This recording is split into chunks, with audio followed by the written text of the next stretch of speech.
Hi. Hi. Here we are with this week's episode. We thought we would go over a little bit of terminology per se. Last week we did like a funny ha-ha one, like a lighthearted. Yeah, So we thought maybe this week we'll get serious. Yes. And we'll do an educational one. Yes, definitely more education. Edumacation. So we thought we'd go over some just basic terminology that is used in pagan religions, Wiccan, witchcraft. Are we going to hit it all? No, we're not going to be able to hit it all. But we can at least give you a starting point. And as usual, if there's anything that you know that you're wondering about, that you're not sure what it is, you can always shoot us a message and ask us, and we're happy to answer if we can. There are some things that we don't know. We were talking about runes, and runes we don't know. Neither one of us do runes, so we decided to stick to terminology that we actually. Instead of just regurgitating stuff, we decided to stick to terminology that we things that we practice. know. And know well. So. Yeah. Okay. So you go first? How about you go? Because your list is a little. She did her studying better than I did this week. So go ahead. You go first. And I think your first one's a great one. I just made this list this morning. I did too. Okay, good. I think your first one's a good one, and then it'll bounce off mine. So okay. All right. So the first one is coven, and I'm sure everybody has heard the word coven, and we kind of probably loosely know what it means. And so I wanted to touch on coven just because it's a formal and it's a formal group or a formal gathering of I guess spiritually like-minded people. A lot of times it is women, but there are covens that have men as well. And it's kind of it can be different based on whatever everybody in that coven agrees to. Mm-hmm. It can be very formal. Some people stay away from covens because it's very formal. Rituals are performed, things like that, but it doesn't always have to be like that. I read a book about one that was quite informal, and and I like that better. I like that too. And they showed up. I think it was just called Moon Circle, and they just showed up, and it was like everybody got there. You all kind of got in, had some snacks. We did this. Yeah, we did this with our Moon Circle. Remember? We already did this today. Yeah. So, you mean Moon Circle? Yeah. I just meant we snacked today. But we snack every day. Every day. Okay. So then they did that, and then they got to a point where everybody arrived, and they had like a very silent moment, and they silently moved to a fire pit outside, and then they all exchanged like what had happened that month or things that they wanted. So it was like a very informal meeting. Yes. But still a coven. Still a coven, yes. And again, it's just whatever everybody in the group agrees to or is, I think to me that would feel a little more organic. Like you Yes. And I like that better. Mm-hmm. The one that I did belong to a long time ago was very formal. Which can be beautiful too. It was very, and it really served a purpose for me at the time. I think now that I've grown with my practice, I like things a little bit more, and I've worked alone for so long now that if we form one again, I'd like to do it as just more organic and just flowing. So but that is what a coven is. And again, it doesn't adhere to one specific belief or system. It can be, and you can have an eclectic coven as well. That say if we did a big coven, one person might know more about certain rituals and things and be more drawn to that, and that person could perform a ritual. But then the next time you can also have a coven without a high priestess. You can have a coven that just like a co-op coven. Yeah, sort of, yeah. Because yes, that works well too. Yeah. I've heard of covens where they just like somebody different runs it each time and picks the things that they're going to do, whether it's a ritual or a practice or just some kind of release, that kind of thing. So they can be very different. Yeah. Okay, I also feel the need to say every video I've done this week I've been wearing this outfit, and I want it to be known that it's not because I filmed on the same day. It's because I've been wearing this outfit every day this week, but I washed it. I never. So if everybody who's following along this week sees it, that bitch is still wearing the same clothes. It's just what she does. It's just my new favorite outfit. Okay. Colors are jam, man. Yeah. Okay, so I have three that all sort of go together, but I think the best one to start with would be Wicca and Wiccan, right? So Wicca is, like, I guess, organized religion or spirituality. It's a little bit more formal than other ones. Wiccans do recognize all the Sabbaths and the holidays, and usually they celebrate some or all of the deities. Yes, it's a lot of Celtic basis to it. So yes, all of those deities and gods and goddesses and things go in there. So it's a little, there's all different kinds, but that's one that's like, if you're looking for something a little more structured and formal, Wicca and Wiccan is probably like a good fit. Yes. Yeah. Okay. Yes. Next. Well, or is there along with anything that, you want to add? Yeah. Well, I was good. Do you want to just do these? Yeah. Okay. Yeah. So I don't want to speak for Donna, but I think Donna identifies more as Wiccan. I identify more as a Green Witch, and I think that's because Donna, you came up in a path that was in a coven, and you did have a more, like in your earlier years, you were in a more formalized. Yes. Me, I sort of found out on my own what I was, and I think I've been in an individual path for so long. I think I'm just in tune with being in an independent path. Right. So I grew up in a plant family. My parents were both horticulturists, so I identify more as the Green Witch path, being connected to plants and nature, and not that all Wiccans aren't a connectedness to nature, but the actual growing cycle that and doing. I think most Green Witches actually tend to make and create things as far as with the herbs and things that they grow. It's like it's just a very focused practice, right? And a lot of Green Witches are kitchen witches too. So, yes, like, yes, it goes hand in hand. I'm like, and you don't have to kitchen. be just one. No, I would say if I had to really do it, it'd be a green kitchen witch. Yeah. Like, go out there, snip all my crap out in the garden, There bring you it go. in, make my food. Or And while I do I do those things, I identify more, I guess, as eclectic, and because I do incorporate a lot of Native American practices, and a hedge witch. I mean, so hedge witch is kind of like the closest I could get to really probably what I do. But there's you so also many don't different have to kinds. identify No. either. We're just offering you some of the definitions of what you might hear. And there's a kitchen witch Jess was touching on. So do like, you want to read your little and list? You're probably I'm a green kitchen witch. That's you what I are, think. yeah, because she really likes to cook a lot, and meals and things like that. It's like it's an energy source for you. You get an energy from that by providing food for people that are coming to your house and doing things. For my family. I just and stress my friends. out over it. So I feel like it's like a way that I express care and love by cooking Yes. for others, and I love the all-encompassingness of growing something and then preparing it. It feels very connected. Donna made a little list of all the other kind of commonly little sea witch. They're pretty self-explanatory, drawn to the sea, drawn to things. And while I'm drawn to those things too, and probably most of us are, it's not your focus. So there's sea witch, and sea witches a lot of times identify with water, the things from the sea. Eclectic witch, that's kind of what I do a lot, and my whole practice is kind of eclectic. Like I said, you can incorporate lots of different things from different religions and different spiritual practices. Lunar witch, very focused on moon cycles and living within those moon cycles. Again, same thing. We do that, but it's very focused. Cosmic, they focus a lot on astrology, things like that. I have a friend who identifies as an astro witch, which I would that's imagine cool. is the same. Yeah, probably the same same. Sort of Yes, thing. yes, that's probably cosmic astro. Yeah. Hedge witch, like I said, that's kind of what I identify with. We tend to, it's more of an eclectic thing. It's more of a focus on, hedge witches tend to be solitary. So, and I tend to do that and do Unless a lot of my I bother practices her. alone. I come over and I'm like, You never bother me. It's okay. I'm learning to do more with other let's people. hang out and be weird today. But it's also like you're also focused on like home and hearth, and I'm very much a homebody.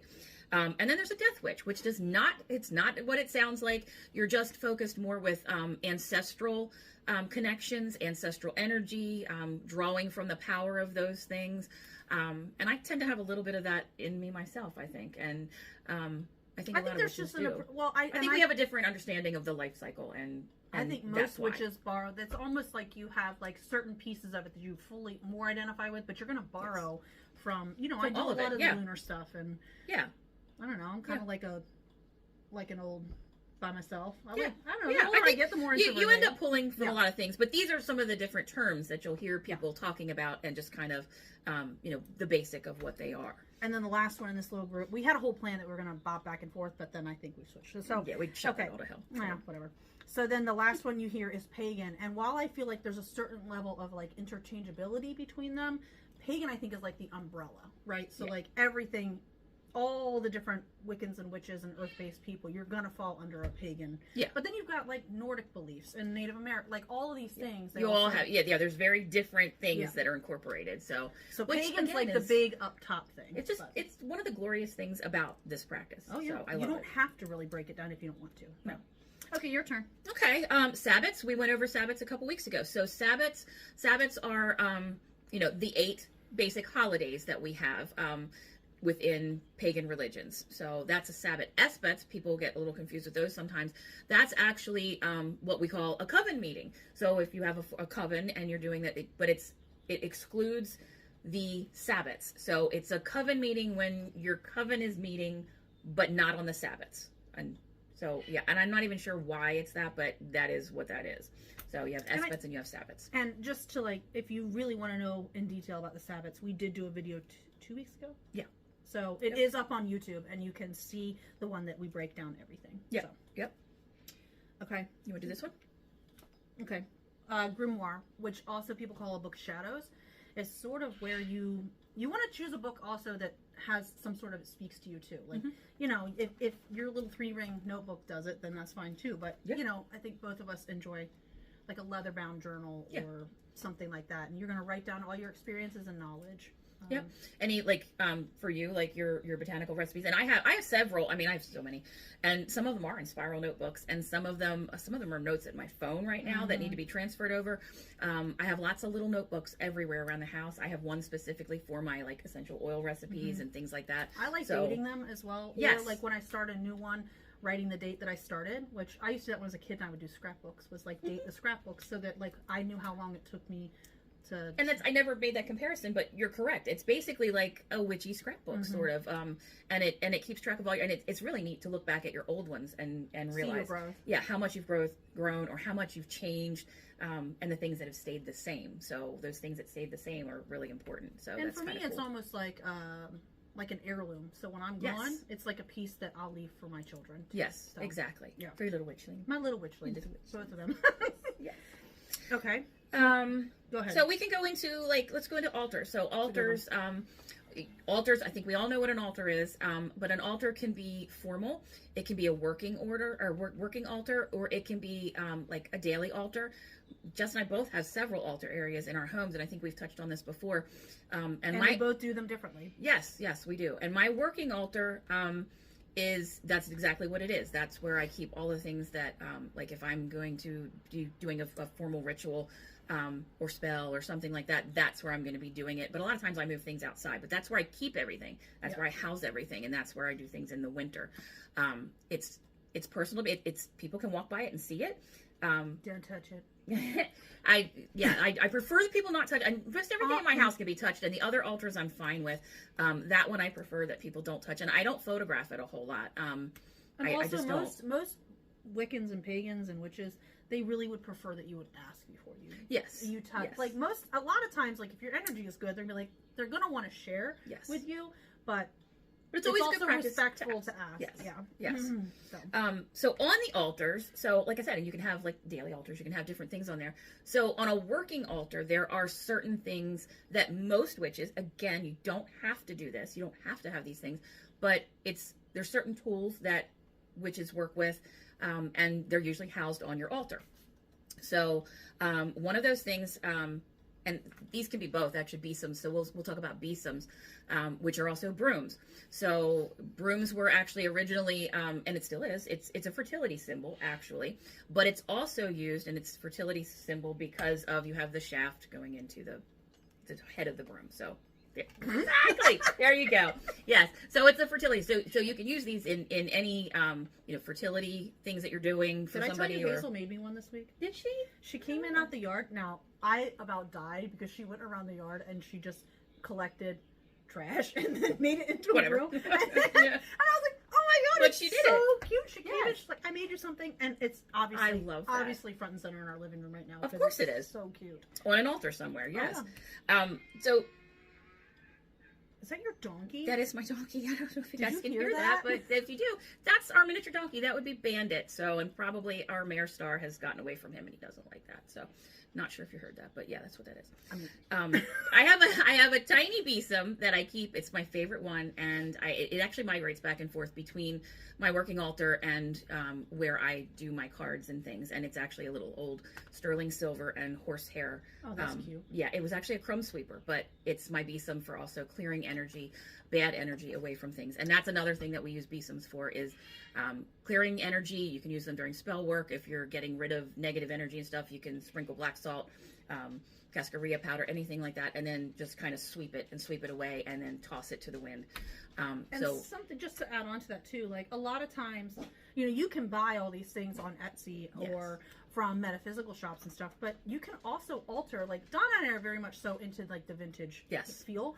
So a lot of times we'll pick stuff up at antique stores or out thrifting or stuff, and it becomes part of our altars. Yes. And it's honoring, for me anyway, I don't want to speak for you, but for me it's like honoring past lives. Like somebody else just brought some sort of joy you're used to, and now I get to honor the past with that. So I prefer, if I can, me too, to use a vintage piece. And that's a lot of the things that are on my altar are actually things that I found either through friends that are dealers or through antique places, flea markets, that kind of stuff. If I pick it up and it speaks to me, that's it. There's and no I will right or switch them wrong out way every to once it. in a while. So Yeah. But it's so however you need to do it or want to do it. Also things that you make. You can make a besom yourself.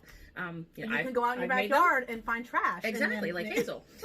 So and I made them. I sell them in the shop. So you can use those as well. I mean, it's just a very it's a spiritual thing if you make it, and it's also I think it just holds more charm for me. Like I said, if I find like that vintage piece that just speaks to me and wonder if like a witch used it a long time ago or who it was that used it. I agree. So then you could have every altar usually has a chalice on there. You don't have to have a chalice, but it's the you can also have some kind of vessel. Honestly, I have little tiny terracotta vessels. I think I got this from you. See, and I love the old vintage metals. Like I collect a lot of the copper and the brass, and that's a lot of what I. Right. So I do that have forms ceramics, as your chalice. So if you're working at the altar, then you would actually put like water into that, and then but that is the symbol of the female energy, the female power.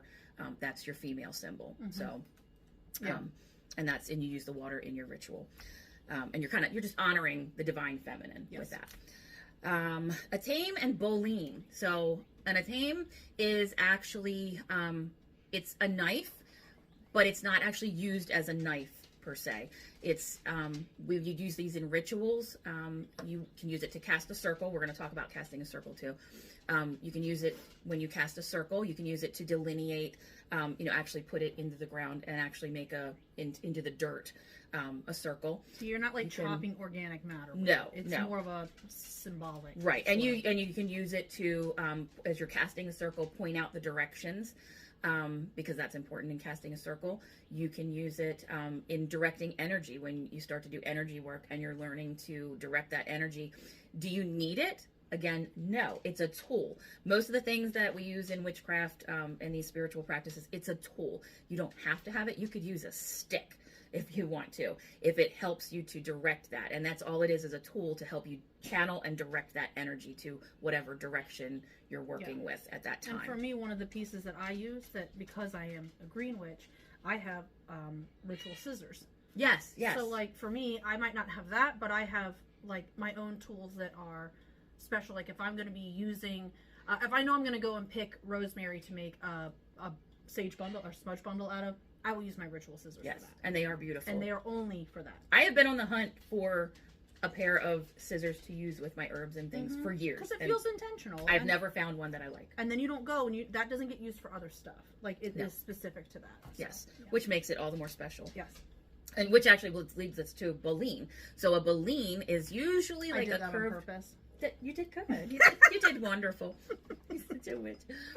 So a Boline is usually a curved handle. This one actually is used like you use your scissors. Yeah. It's used like that for cutting herbs, for cutting plant matter, that kind of thing. So you're actually using it to cut the things that you're going to use in your practice. A lot of people like it to have a white handle. I have some old knives that I was just drawn to, and I use those as both Atame and Boline because for years I've been on the search for the perfect Atame, and I've just never found it. So those are fine. They just spoke to me. They were old knives that had, serious dents and things in them, and the wood on the handles were beautiful. I should show you the ones I have. I guarantee they're like the same freaking thing. Really? I have some that I bought at auction probably 10 years ago, and I just was like, they're all busted up. Like the metal on them is almost black now. But they have a life of their own, right? And I was somewhere. Like, I can't get rid of these. These are so cool. So they're in a drawer at my house, and every once in a while I pull them out, and I don't know. Yeah, but you keep them, and you're keeping them for a reason. So maybe I'm you're a maximalist, meant to get out and use them. I think. I don't know. Maybe so. I know exactly where they are. Okay. Now, did you have anything else for the altar that was on your list that you thought would be good? No, not right now. I have an think altar thing that later down the list, and Okay. I'd like you to explain it because you're going to be better at it. Pendulums. Like, how do you use pendulums? So pendulums are, we've all seen, you know, you're going to be holding it. They're usually about like this. They have a chain attached. You kind of run the chain through your fingers, and again, you don't have to have a formal board. I actually use our family Ouija board that's been in like our family since like the 60s. So I use that a lot. You could also, on a piece of paper, just write, you know, if you're using it for just yes, no answers, you can write yes, no, that kind of, so you can have a special one, but you don't have to. And then it's an energy thing again. So you're using it so that it's very still. You're either thinking or speaking aloud your questions, things that you want answers to. It's a form of divination. But it's a very pure and simple form of divination. Usually it is like yes, no answers, things like that. And then you kind of just make sure it's still. And as you're focusing your energy, you should start to see, and it's a great way to actually start working with energy, because it's an intense thing, but that's a great way to start doing that, and it will work with your energy. And they're made out of different stones too, yes. So it's not like it's one. I've seen them out of tiger's eye, lapis, quartz, rose quartz, like amethyst. And some people love the stones. Some people prefer to have wood or glass. Some people feel like the stone, like if you're connecting with that stone, it furthers your energy and it helps you along. Other people feel like it interferes. So so they can be made out of just about anything. I think this all comes back down to like personal. Yeah. It's all very individual. Yes. And you can do whatever you want. Exactly. So, Exactly. Okay. That was I think the last one that I had for, I don't know, do you think that one falls under? Well, yeah, because we're kind of along with let's talk about crystal grids. So that's something that people use. They always remind me of like I might pronounce it Mandala. Yeah. So you get like a design, and you know you'll do like almost like a geometric with your crystal layout, and it enhances the crystals next to it. So yes, it kind of forms like again energy and a circle usually, which is important. And amplify the stones that you pick usually amplify each other, and you usually when you set out the grid you have an intention in mind. You know you're either you're drawing in luck, love, prosperity, whatever. So it's like the combination of like doing a ritual of things, and a lot of times I will do that. With them, I will set them out on our little island here, and so that I'll do it in the morning and just have them there throughout the day. Yeah. My 8-year-old, when she was 5, she's really good at grids. She started intuitively doing them. She'd never even seen one before. I had not. I was only just really getting into crystals 3 or 4 years ago. Now I have an obscene amount, but that's fine. But about 3-4 years ago, something like that, she'd never seen a crystal grid, and I went in her bedroom one night, and on the middle of her floor, she'd intuitively laid them all out, and she had like 8 quartz points, and then she had all her little stones in the middle, and she had a couple things in the middle. I was like, I was super impressed. She just came up with that all on her own. She probably knew it. Most of the things that we know, we inherently know, we just forget them, and she's still little. So she's remembering things. She still remembers things within her soul. So for sure. That's freaking awesome. It was really, really cool. I remember you sending me a picture. Yeah, I was shocked. Really, I was like, proud. dang, look at you, kid. Okay, what do you have any more? Familiars. Let's talk about familiars. So familiars are animals. They're not they're usually not domestic animals. I'm going to say that. They're usually a lot of people get the pet and they go, oh, this is my familiar.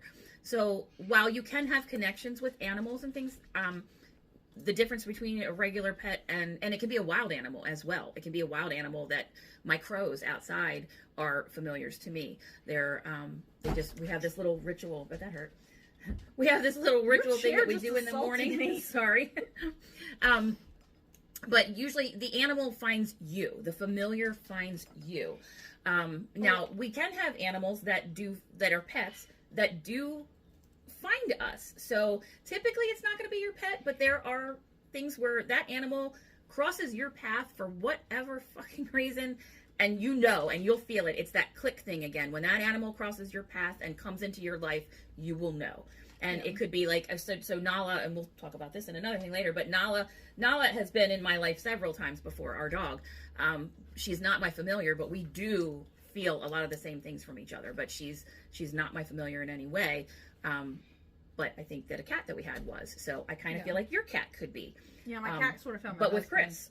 But which is funny because my husband's like deathly allergic to cats, and then he had a soul connection with Alistair. So Yeah. now we have Alistair, and my husband's very allergic. But, we don't need to talk about that. But he loves He it. loves this Yes, cat. and they have a special connection, and that's that. You could delve into that deeper, but typically a familiar is, like I said, an animal that just finds you, literally finds you, and it can be wildlife. Like I said, you could be hiking one day and see a fox or something, and then from that day on, you keep seeing fox, and that could be your familiar. And a lot of the deities are pictured with familiars. Like, Yes. if you look, like, Odin had his crows, and Yes. Freya had her cats, and, like, Yes. a lot of these other... So, and it's a little different than a spirit animal. We also have spirit animals too. So we didn't have that on the list. So Oh, no. But we were going to do a whole thing on that, I think. we were. Oh, I'd like that. Let's do that one day. Okay, I'm going to put it to our list. Okay. All right. So we will do that. But spirit animals are a little bit different also than a familiar. Okay. Yeah. You want me to go again? Yeah, go ahead. And I then feel I like I'm think... monopolizing this. Well, you have more words. I told you studied more. I have more words. I think that one goes with this. So do your next one. Oh, yes, it does. Okay. So, well, we talked about casting a circle. Casting a circle is when you are doing a ritual, whether by yourself or with a group, within a coven, whatever. You're in a circle, again, for energy purposes. You cast that circle, and what that does is it forms, you'll usually do a little, we'll say speech or something at the beginning when you're casting the circle, and it's individual to every witch, or every person that's practicing.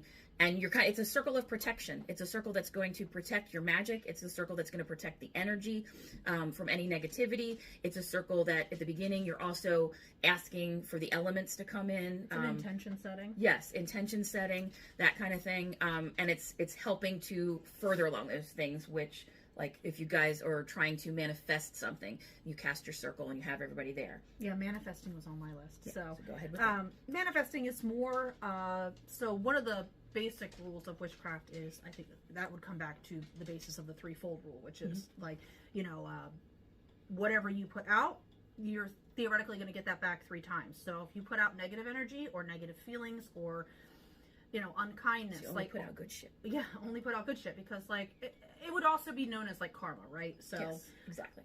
you've got, like, if you put it out, you're going to receive that back 3 times. So who would want to receive bad shit back 3 times? So you're going to put out the good shit so that you get that back in a 3 times amplitude. So manifesting would be making sure that you're putting positive energy out there, or positive feelings, so that you can manifest a certain outcome. It's also, like we've touched in other videos about, like, a self responsibility for your fate. Yes. Versus like Yes. leaving it to somebody else. So. Yes, exactly. You're just trying to amplify things and bring that in, and using tools and things along with it to try to amplify those things. Right. Crystals that have to do with whatever you're trying to manifest, that have a connection. Yeah.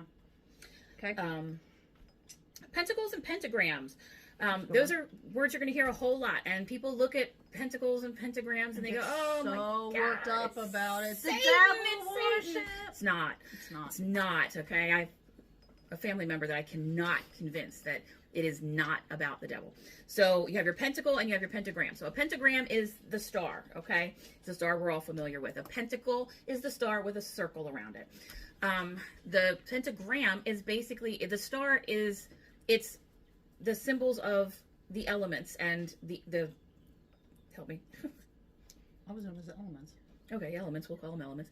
There's another word that I was trying to think of, but elements as well. So you're talking about your spirit, air, water, earth, and fire. So that's your 5 things. So that's in there. So when we put the circle around it, it becomes a pentacle, which that protects everything. Much like when we cast a circle, that protects all of those things that encompass within there. And so it's circles a symbol. in most spiritualities are symbolic, Yes. because they have no beginning and end. So, Exactly. like, you're Just gonna like see our lives. Yeah, you're going to see circles in all over the place. Yes. So it's a very protective thing. But it has been, the pentagram and a pentacle have really become the symbols of pagan religions. And people don't understand it, and they're so afraid of it. But they'll watch Frozen, which always... You haven't watched Frozen? No. Oh, it's basically all about, like, the 4 elements. I mean, especially the second Frozen is all about embracing all the 4 elements. I mean, every element has an animal, like, that it that's pretty represents cool. in the Yeah, I movie. didn't It's so cute. And I'm like, do they even realize that this is about pagan? Probably not. There was probably some Wiccan in there who was like, let me slip this shit right in here. under And let's Disney's- teach these kids early. Yeah, and we'll get this in there. Yeah, but it's it's all elemental, really, and I don't think there's anything more beautiful than that. It's No, not a I don't scary either. thing, but it's one of those things that I think that certain groups of people hold on to to try and just Slide place into the ring. place the fear in people, and it's not even there. So it's not what it represents. No. Okay. We sort of touched on it a minute ago. I think these two are entwined, so I'm going to say them at the same time so we can just talk about them. I've got reincarnation and past life regression. They're definitely related. So, you know, when I was a kid, reincarnation, we talked about in school, was very much so like a Hindu belief. And that's how it was presented in school. So it was, because I grew up in a Christian America, you know, that was basically taught as like, that's something we don't believe in here. Right. But the older I've gotten, the more and more I don't see how it's not possible. I don't know that you in this bodily form I don't believe that, but I think that your energy and your soul is reborn. Yes. Continually. Exactly. And that's what has been shown to me continually through spirit communication and through like past life regression things, which we are going to do a thing on that because it's really cool. But it's clear that, you know, to me, that our souls just keep coming back until we reach that formal stage of enlightenment, that where you are just the most enlightened being and you're done at that point. And then I think you just stay and you guide. But until then, you come back and you keep learning the lessons that you need to learn until you get there. And so the science side of me goes back to, well, no matter energy is created or destroyed, it's just transferred. So like the science side of me is like, well, that makes sense. Like maybe there's this like giant ball of energy that when our soul is born, we borrow from it. And then when we go, we give it back. And then we come back again and we keep borrowing again.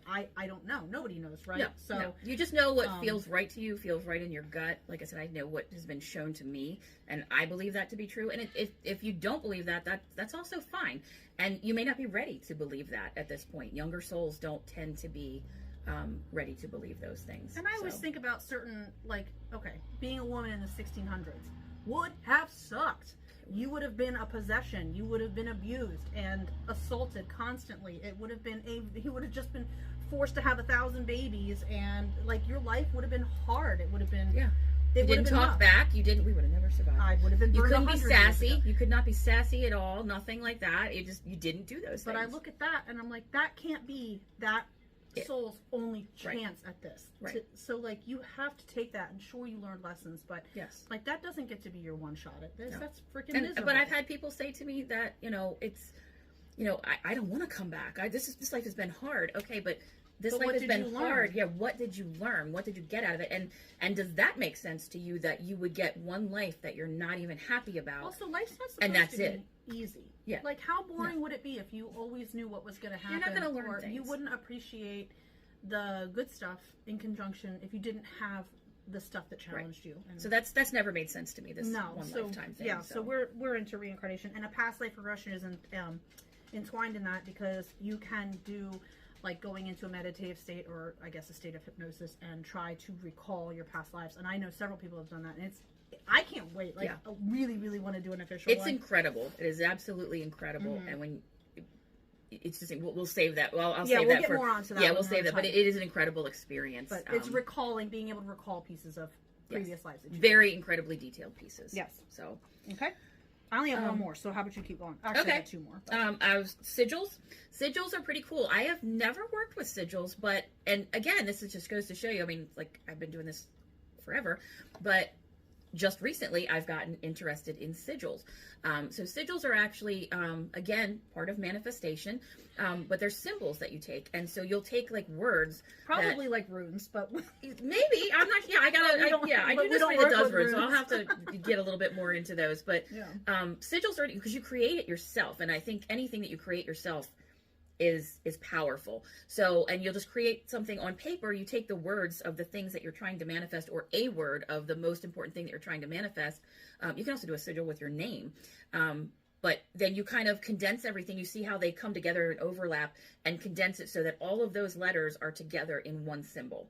So, and you can play with those and create those in any number of ways. And I think I've just been very drawn to those recently. And I think, again, that happens with as you're practicing and you're getting more powerful and you're getting more connections, you'll grow, and the things that are supposed to come to you and that you're supposed to do will come to you when you need them. They will. You'll all of a sudden be drawn to them, and you'll feel that click and go, oh, I need to do that. So that's what sigils are for me right now. I have, just because I don't, just wanted to clarify that solstices and equinoxes, I mean, you hear those words all the time. Solstices are summer and winter. Your equinoxes are your spring and your fall. The equinoxes mean equal, and it's equal daylight. So those two times in March 21st and September 21st, you have equal daylight. Then you have your solstices, and your summer solstice is the longest day of the year, and your winter solstice in December 21st, my birthday, is the shortest day of the year. So take notes. Put it on your calendar. And then my last thing was just spells and rituals, just the differences between spells and rituals. They're very, very interconnected, and it's up to each person as far as what you're incorporating into each thing as to what you're going to call it. Like, I have some deeper things that I will call, I tend to think my deeper stuff is rituals. Spells are more, for me at least, spells are more of just a little thing I would do on a daily basis. I can do them really quickly. There's intention in them. People use them for manifesting. Yes, and for me, they're more like a typical person. There are people that do their prayer sessions and get really into, their prayer, which then I equate it to a ritual. Yeah. I think, just the little normal, now I lay me down to sleep, whatever, those kinds of things, those quick prayers and things, I equate more to like a spell kind of thing. So rituals are a little deeper for me. Spells are a little bit lighter, but both are a form of manifestation, manifesting some outcome that you want. So, yeah. I'm going to save my last one for our herb talk next week. Okay. I think that ties in better for next week. It does, definitely. I think because you can do those two things. Yes. So I'm going to say, I'm done. Yeah. So shoot us any questions if you have any other terms that you've heard of and more maybe topics don't know, that you want us to discuss. We're getting ready to sit down after this here and discuss our next month's worth of topics. So if there's ever anything that you want us to clarify or talk about, please send us any sort of ideas, because we're open to it. So. Yes, definitely. Always looking for things to discuss and teach people, or hey, if there's anything you can teach us. Yeah. We're always open to that too. We want to start doing some interviews with people and things. So if you are practicing and you do have, you're okay with being on camera or being out there with things. We don't want to push anybody, but we would love to start doing some interviews with people. So we do have some lined up, and we'll be doing that soon. Yeah, sounds good. Thanks. Thanks for tuning in today. Bye.